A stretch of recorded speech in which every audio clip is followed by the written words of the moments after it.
It's a beautiful day in the neighborhood and welcome back to my channel, guys. Today I'm coming at you and I have, my face always looks ashy on camera, whatever, but today I'm coming at you and I have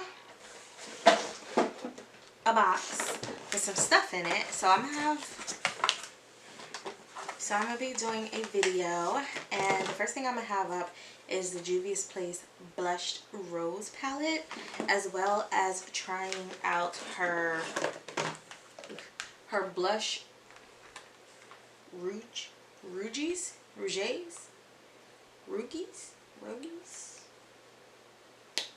gonna say Blushed Rouge, even though I know it's not right. Volume 1 and 2. And I'm gonna see which one fits me better. So if you guys want to see what I come up with, just keep watching. Alright, hey guys. Like I said in the beginning of the video, I am going to be using the Juvia's Place the Blushed Rose palette. I never thought that I would become one of those collector people, but I've been collecting Juvia's Place's small palettes. So I'm pretty sure you guys have seen this everywhere. And I'm like extra late, but I picked it up at Ulta and then I didn't make a video for like 4 weeks now. But whatever. This is the palette here. I think it is so gorgeous. The colors are a little bit more muted than it looks like on camera. And this one looks like a yellow gold, but that is kind of the more true color. It's more pink with like peachy, or is it peach with gold? Either way, it's pretty. Either way it goes, it's real pretty. So we're going to be using that.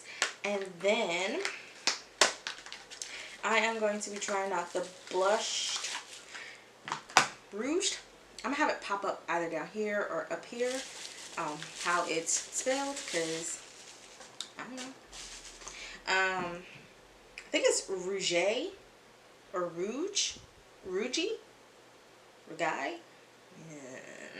Again, up here. So where on here. But here's the first one, which I think will be better. It looks like in my viewfinder this is showing up kind of brown, but it is very much orange. So I think that this is going to be the palette that I'm going to use for blush, because this one, the volume 2, is lighter. They look like the same colors, but this one looks lighter, if you can't see that. So that pink is like, that is a very light pink. That color would work for me. But if you look here at the two, so this is volume 2 and this is volume 1. I like volume 1 a little better. But we're going to go ahead and see. So I don't know where to start, but I know where you guys can start. Go ahead and subscribe. Give this video a thumbs up. Let's keep growing our channel. And yeah, I don't know if you guys want me to talk through this, but I think I'm gonna just put some music over this, and we'll see what we come up with this palette, and then I'll tell you how I like it at the end. Later.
the Juvia's Place Blushed Rose palette. Cute palette. I would probably pair it with something else. This is the look I came up with. And I did use every single last color in here. And this color here is the darkest color that there is. And for my complexion, I mean, it's dark, but it's not, I guess it's summery, springish dark for people that really care around there. But overall, I like the palette. I would probably just accompany it with something else. And this shade right here in the middle, beautiful. I wish that the camera was picking it up as pretty as it is. This one, I did have like right in here on the inner corner, but I feel like it's not showing up that much. The two lighter pinks here, I mixed those and put those as the matte shade on the lid before I put this middle color over top. This pink up here in the corner is my transition color, and then this one was to just darken everything up a bit. Again, overall, like the palette. If you're a collector, I would say get it. If you like pinks, I would say get it. Yeah. Now, on to the blush palettes here. So I only used one, and you'll see I mixed both colors for the colors that's on my cheeks now. I like it. It's very pigmented, so definitely one of those you have to watch out for. I'll have to play with this one to see, but I like Juvia's Place's blushes. I have the Sahara Volume 2. I think it's Volume 2. Yeah, I have that one. Love her new bronzers that just came out. That's actually what I used. I used Deep Dark, but I used the first shade in that one. But definitely, I do like these. I feel like if you probably have the Saharan palettes and you're not collecting stuff, that you can just, these are okay. I mean, these are shades that aren't in there, so maybe get them if you like your basic shades. I feel like every brown girl needs an orange and a plummy color. It's a mauvey plum color, but those are colors that I feel like should be a staple in every brown girl's collection. And what else? You'll see my lip combination. It's like 4 different lip I don't even want to talk about it. So yeah, I'm not really liking how the foundation is oxidizing around my mouth, but I did use a combination. If you guys care, I used the LYS foundation in the color DG6, which is too light for me, but then I used Exa Beauty, which it's been a while since I talked about this, and I used this in the color Naya 140, which is too dark, so I decided to mix them, which did turn into my right shade everywhere else but around here, and it could be because I mixed it with the concealer as well. But overall, go pick them up. Again, if you are looking to add to your collection, if not, so be it. You can just stick here and just watch this video and how I felt about it. And yeah, I don't have much more to say, but hit that like button, subscribe to this channel, and let me know what else you guys would want to see. So until next time, y'all.